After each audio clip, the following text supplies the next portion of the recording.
मोरे बाजार लेबा state bank of India के ब्रांच कुकी की खुलदा होंजिनब होनरिबासी होंबो यारोय हाइना मैतै काउंसिल मोरे के एडवाइजर निंगथौ खोंगजम पुलिंद्रोना फोंदोरकले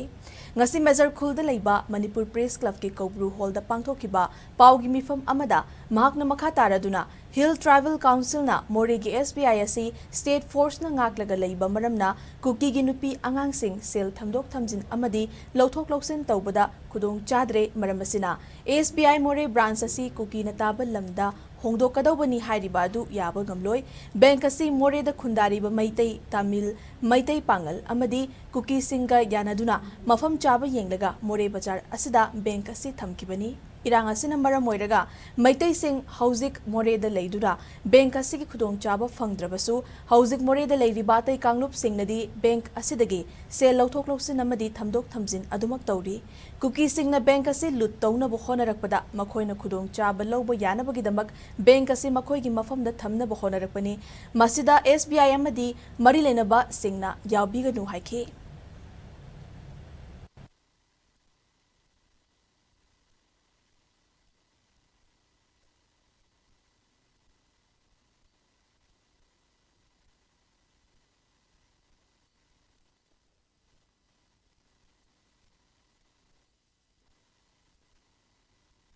हौजिक मैतै लेतबसिदा कम्युनिटी मयाम से लोइना मपांगन सोंददना मोइना पुनिंग ममाइगैदा उनबा होनरपगी इरांसी मैतै काउंसिल मोरेगी साइटगी यानिंगदबदु फोंदोकपनी हौजिक मैतैना भरा चारे मासी इनकम लेग्रे मैतैगी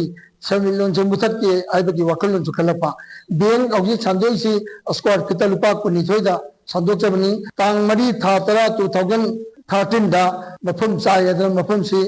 अखोना स्टेट बैंक की अथॉरिटी मैम लागा मोरेगी